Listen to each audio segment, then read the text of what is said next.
We've made it most of the way now through the Ten Commandments, looking today at the Ninth Commandment and the Heidelberg Catechism's understanding of what God requires of us when he's talking about our words and the way that we use them with others. Lord's Day 43, question and answer 112. What is God's will for you in the Ninth Commandment? God's will is that I never give false testimony against anyone, twist no one's words, not gossip or slander, nor join in condemning anyone without a hearing or without a just cause. Rather, in court and everywhere else, I should avoid lying and deceit of every kind. These are devices the devil himself uses, and they would call down on me God's intense anger. I should love the truth, speak it candidly, and openly acknowledge it, and I should do what I can to guard and advance my neighbor's good name. The Ninth Commandment is a commandment about integrity. You shall not bear false witness against your neighbor. It's an instruction about the way that we use words, our words and the words of others. Never give false testimony against anyone. This is a command that begins in court. In the Bible, there's no DNA evidence and no fingerprints. Everything depended on what witnesses would say. A false witness held the power of life and death in some cases. This is one reason the Old Testament insists that witnesses were the first to carry out a death sentence.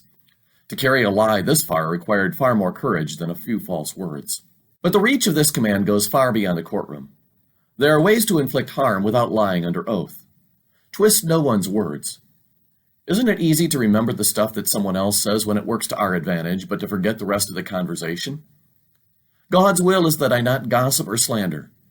I think of this almost every day when I read yet another article quoting a source who asked not to be named because this person wasn't authorized to speak to the media.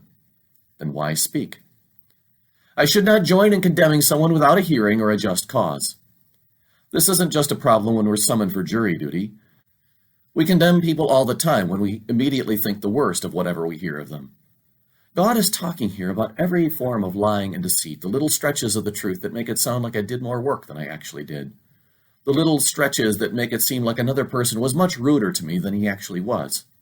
Or that makes you sympathize because my situation was just that much more difficult than what I actually faced. The Apostle James warns, the tongue is a fire. It corrupts the whole person, sets the whole course of his life on fire, and is itself set on fire by hell. God is a God of truth, and he calls his people to reflect this in the way they live.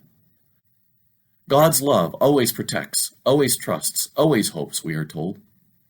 And his love will meet us in Jesus Christ, and lead us to be people whose words also protect, inspire trust, and instill hope in those around us.